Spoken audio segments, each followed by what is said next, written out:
Assalamu alaikum warahmatullahi wabarakatuh. Ndugu zangu Waislamu, leo nitaelezea fadhila za kuswali tarawih. Sayyidina Ali ibn Abi Talib radhiyallahu anhu amesema kuwa Bwana Mtume sallallahu alayhi wasallama aliulizwa ni nini utukufu wa swala ya tarawehe katika mwezi wa Ramadhani. Mtume aliulizwa ubora wa kuswali swala ya tarawehe.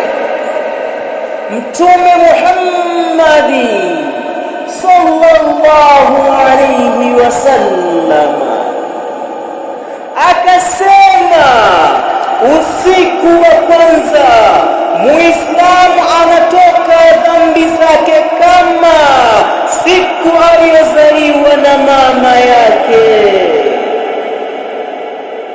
Dhambi zake zinaondolewa zote kabisa, na Allah subhanahu wa ta'ala anamsamehe kwa kuswali swala ya tarawehe siku ya kwanza kabisa.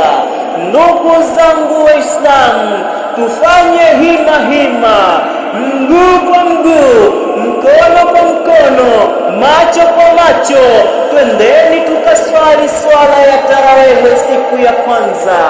Zimebaki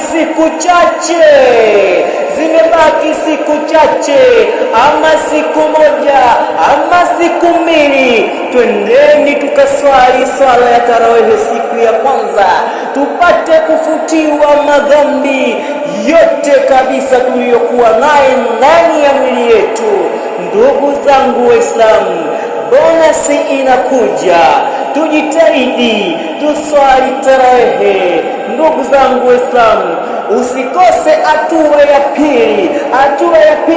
Allah atakufanyia nini ukiswali swala ya tarawehe?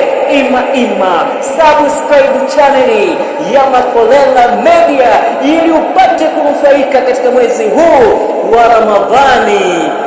Assalamu alaikum wa rahmatullahi wa barakatuh.